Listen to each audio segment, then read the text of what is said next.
Anda masih bersama kami di iNews Siang. Pemirsa, kekasih tersangka Mario Dandi Satrio atau AG, dengan inisial AG maksud kami, kini berstatus pelaku penganiayaan terhadap David Ozora. Ya, pemirsa, kepolisian juga menjerat Mario dengan pasal baru, yakni penganiayaan berat dengan ancaman 12 tahun penjara.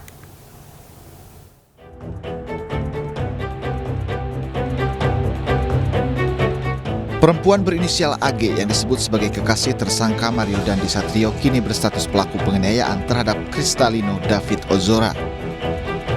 Polda Metro Jaya mengungkap fakta baru dari kasus penganiayaan yang dilakukan anak pejabat pajak Kementerian Keuangan Mario Dandi. Terhadap AG, polisi menetapkan pasal 76C Jungto pasal 80 Undang-Undang Perlindungan Anak mengingat usia AG masih 15 tahun. Kami menemukan fakta-fakta baru, bukti chat WA, video yang ada di HP.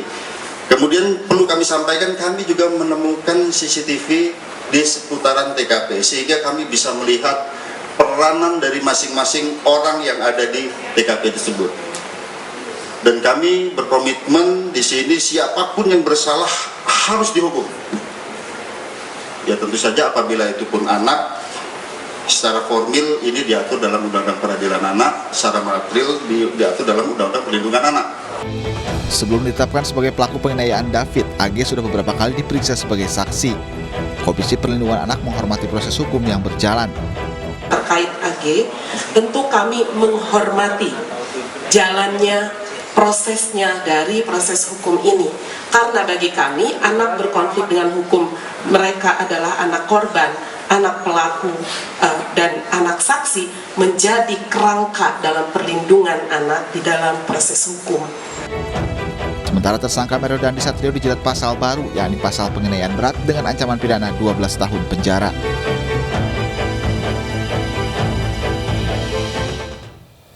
Kasus tersangka penganiayaan Mario Dandi Satrio dilimpahkan dari Polres Metro Jakarta Selatan ke Polda Metro Jaya. Pelimpahan kasus tersebut dilakukan dengan tujuan optimalisasi dan efisiensi penyidikan.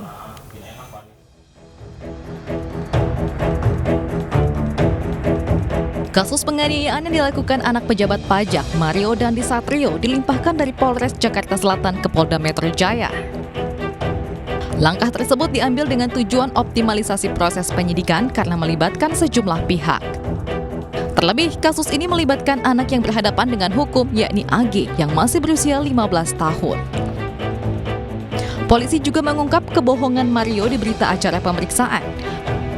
Pada awal penyelidikan, Mario dan temannya Shane Lucas yang juga telah menjadi tersangka beserta AG mengatakan David Ozora tak sadarkan diri bukan karena dianiaya, melainkan berkelahi. Kita menerapkan pola kolaborasi interprofesi untuk memudahkan koordinasi, dan juga kami memiliki penyidik yang lebih banyak yang khusus menangani kasus-kasus yang melibatkan perempuan dan anak. Rekan-rekan sekalian, pada proses penyidikan ini yang ada di Jakarta Selatan, pada 3 hari pertama penyidik sudah menentukan tersangka dan juga menahan, yaitu 2 tersangka. Kombes Hengki juga menyebut Mario melakukan penganiayaan dengan cara 3 kali tendangan ke arah kepala, 2 kali menginjak lekuk, dan 1 pukulan ke bagian vital. Dari Jakarta, dan Helmi Sayangbati, iNews melaporkan.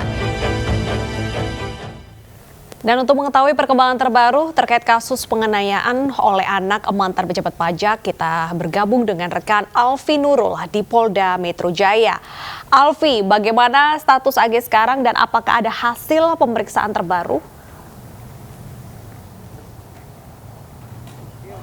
Baik, Pram dan juga Deta. Informasi yang kami dapatkan bahwasanya pelaku AG saat ini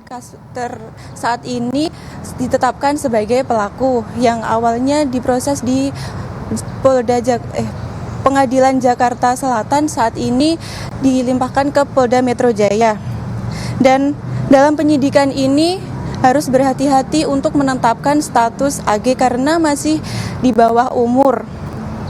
Berdasarkan konversi yang dilakukan di Direskrim Polda Metro Jaya, bahwasannya polisi menemukan bukti chat dan rekaman CCTV yang berada di kejadian pelakuan tersebut. Dan juga dan juga penyidik menemukan beberapa bukti, yaitu dalam CCTV tersebut seperti cat dan CCTV dan juga penyidik bisa kembali lagi ke studio. Baik, terima kasih Alfi atas laporan Anda. Kita menuju ke informasi lainnya. Kondisi David Ozora yang memasuki hari ke-10, tepatnya di perawatan rumah sakit, kini mulai menunjukkan peningkatan. Ya, pemirsa, David sudah bisa merespon dengan gerakan, namun demikian David masih harus menjalani perawatan intensif di rumah sakit.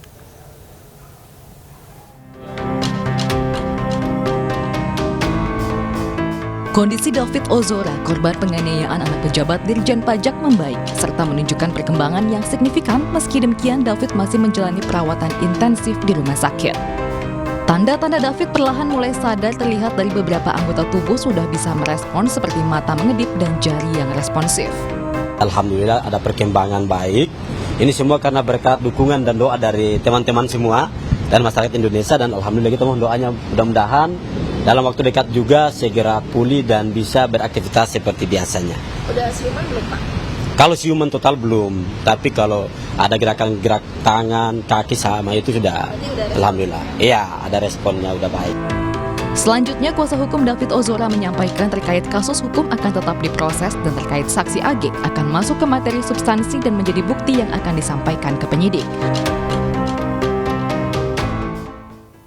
Sementara itu, pemirsa, identitas pemilik Rubicon yang dipakai oleh Rafael Alun Trisambodo, pejabat kantor pajak Jakarta Selatan, akhirnya terungkap ke publik. Ternyata, pemirsa, identitas pemilik Rubicon yang tertera di STNK mobil tersebut berada di gang sempit di kawasan Mampang Perapatan, Jakarta Selatan.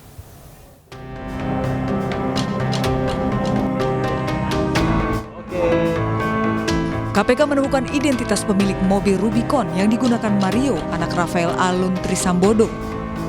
Surat-surat mobil Rubicon tersebut masih menggunakan identitas orang lain yang tinggal di kawasan Mampang Perapatan, Jakarta Selatan.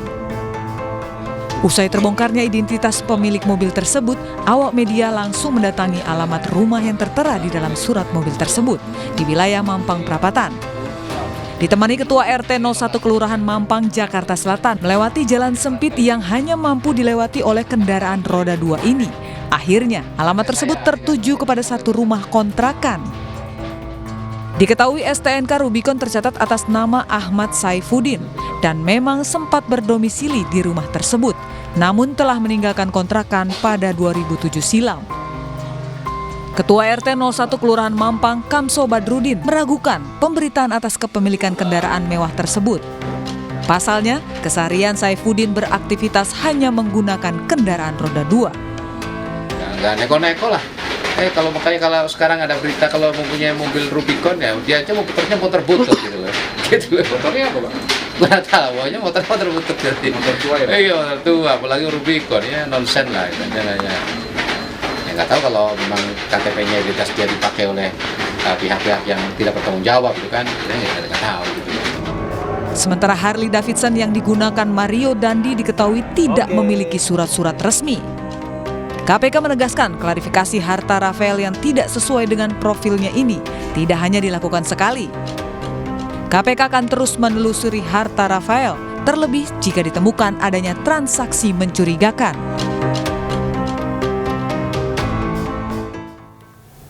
Sementara itu, merespon pernyataan Komisi Pemberantasan Korupsi terkait adanya geng pejabat berduit di Kementerian Keuangan, Wakil Menteri Keuangan pun buka suara. Ya, pemirsa, Wamenke mengaku hanya mengetahui harta kekayaan yang mencurigakan di LHKPN.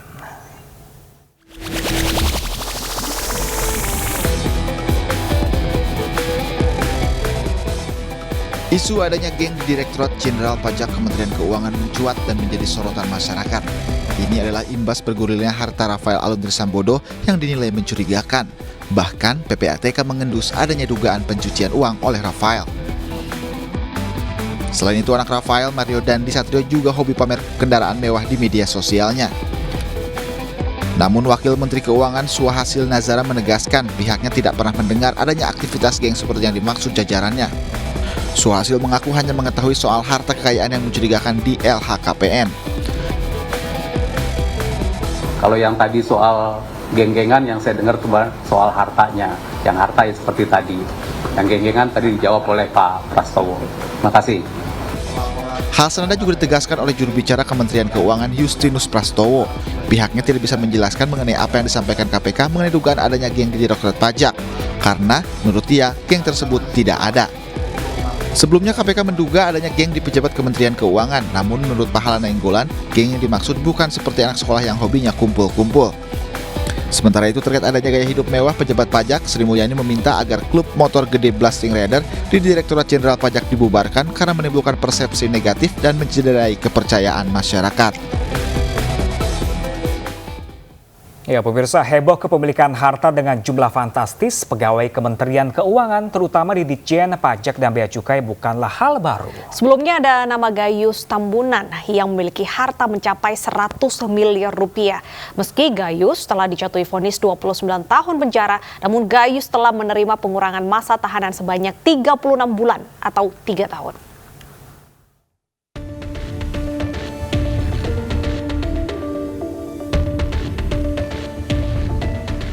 Pada periode 2010-2011, nama Gayus Tambunan jadi perbincangan hangat di Indonesia. Kasus pidana yang dilakukan Gayus cukup berlapis, mulai dari memanipulasi pajak, menyuap hakim, menyuap petugas lapas, hingga membuat paspor palsu. Terkuaknya kenakalan Gayus berawal dari laporan Pusat Pelaporan dan Analisis Transaksi Keuangan (PPATK) terkait jumlah harta kekayaan Gayus yang dianggap tak wajar. Sebagai pegawai pajak golongan 3A, harta Gayus Tambunan saat itu mencapai sekitar 100 miliar rupiah, padahal gajinya hanya 12,1 juta rupiah per bulan. Atas temuan PPATK itu, Bareskrim Polri melakukan penyidikan terhadap Gayus pada Oktober 2009. Pada 19 Januari 2011, Pengadilan Negeri Jakarta Selatan menjatuhkan hukuman 7 tahun penjara dan denda 300 juta rupiah atau subsidi 3 bulan kurungan kepada Gayus karena terbukti melakukan tindak pidana korupsi. Setelah proses banding, kasasi dan peninjauan kembali, vonis terhadap Gayus malah bertambah menjadi 29 tahun penjara. Namun sejak ditetapkan sebagai terpidana, setiap tahunnya Gayus selalu mendapatkan remisi atau pengurangan masa hukuman. Pada 2012, Gayus Tambunan mendapat remisi hari kemerdekaan sebanyak 3 bulan dan remisi khusus Idul Fitri 1 bulan. 2013, Gayus mendapat remisi jelang Lebaran 1 bulan 15 hari. Lalu pada 2014, ada remisi Natal dari Kemenkumham Jawa Barat sebesar 1 bulan 15 hari. Pada 2015, Gayus lagi-lagi dapat remisi Idul Fitri 1 bulan 15 hari. Kemudian pada 2016 dan 2017, Gayus kembali dapat remisi masing-masing 6 bulan karena dinilai berkelakuan baik. Padahal Gayus sempat kedapatan keluyuran sedang berada di sebuah restoran di Jakarta. Pada 2019 ada remisi Idul Fitri sebesar 6 bulan. Selanjutnya pada tahun 2020 remisi 2 bulan kembali didapatkan Gayus. 2021 masa tahanan Gayus lagi-lagi berkurang 6 bulan. Dan pada 2022 Gayus kembali mendapat remisi selama 2 bulan. Jika ditotal selama hampir 11 tahun di penjara, Gayus sudah mendapat remisi kurang lebih 36 bulan. Dengan vonis yang diterima Gayus, harusnya ia baru bisa bebas penjara pada 2040. Namun dengan adanya remisi setiap tahun, Gayus bisa menghirup udara segar paling lama pada tahun 2032. Tim Liputan iNews melaporkan. Ya, Presiden Jokowi pun meminta agar para pejabat ini tidak pamer kekuasaan dan juga kekayaan terutama di media sosial. Benar sekali. Menurut Presiden, pemirsa, sifat tersebut melukai hati rakyat. Dan berikut pernyataan Presiden Joko Widodo. Dari komentar-komentar yang saya baca, baik di lapangan maupun di kementerian, di media sosial, karena peristiwa di pajak dan bea cukai,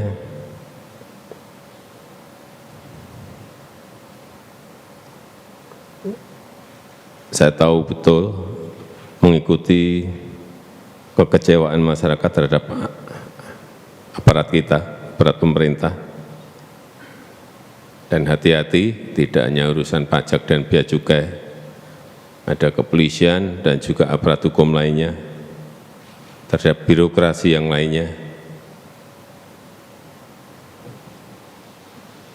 Dan kalau seperti itu ya, kalau menurut saya ya, pantas rakyat kecewa.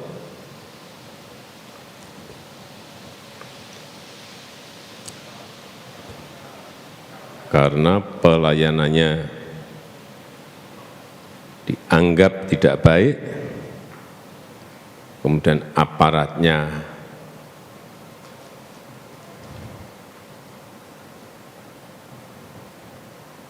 perilakunya jumawa dan pamer kuasa, kemudian pamer kekayaan, hedonis. Oleh sebab itu saya minta kepada seluruh menteri dan kepala lembaga untuk mendisiplinkan para di bawahnya, memberitahu apa-apa yang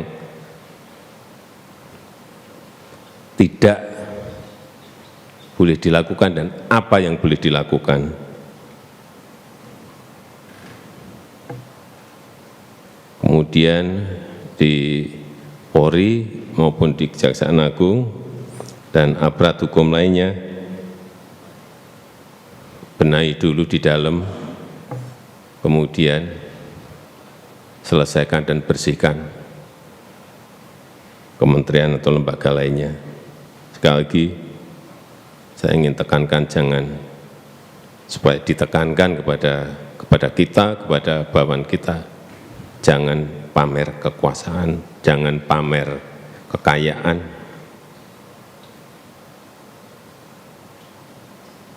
Apalagi sampai dipajang-pajang di IG, di media sosial, itu sebuah, kalau aparat birokrasi ya sangat tidak.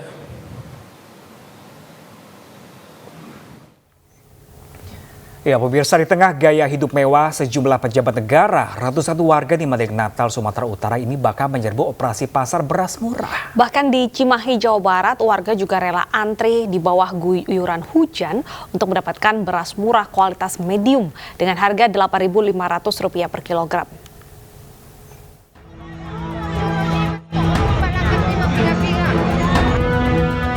Ratusan warga langsung berkerumun di depan truk pengangkut beras tempat diadakannya operasi pasar beras murah di Madeg Natal, Sumatera Utara.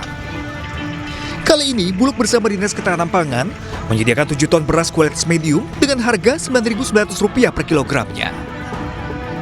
Harga ini jauh lebih murah dari harga pasar yang mencapai Rp14.000 per kilogram. Dengan membawa bukti KTP atau kartu keluarga, dalam waktu 2 jam, sebanyak 7 ton beras ludes terjual. Ini tadi kita ambil berapa kilo ini, Bang? Kita ambil 20 kilo. Dengan harga, Bang? Dengan harga Rp9.900. Ini tahu acara ini dari mana, Bang? Ada pengumuman diumumkan setiap desa. Ini apa namanya kegiatan kita ini, Bang? Pasar murah. Pasar murah beras. Murah beras. Ini berasnya untuk dikonsumsi atau dijual lagi nih? Dikonsumsi. Hal serupa juga terjadi di Taman Teknopark Cimahi, Jawa Barat. Meski harus diguyur hujan, warga rela antri dan berdesakan untuk mendapatkan beras murah kualitas medium dengan harga Rp8.500 per kilogram. Dalam operasi beras murah, warga maksimal dapat membeli beras 10 kg dengan harga Rp85.000. Harga ini juga jauh lebih murah jika dibanding dengan harga pasaran yang menembus Rp14.000 per kilogram. Mahal di luar ya, Bu ya? Ya. Terus ini cukup berapa lama dan harapan ke depannya apa, Bu? Ini lumayan agak lama lah harapannya ke depan, ya mudah-mudahan harga beras diturunkan lah, jangan sampai mahal karena itu kan pokok ya. Dalam kurun beberapa jam saja, beras 20 ton ini habis terjual. Warga berharap agar operasi beras murah dapat digelar setiap hari, mengingat jelang bulan Ramadan, harga sembako terus naik dan memberatkan rakyat kecil. Tim Liputan News melaporkan.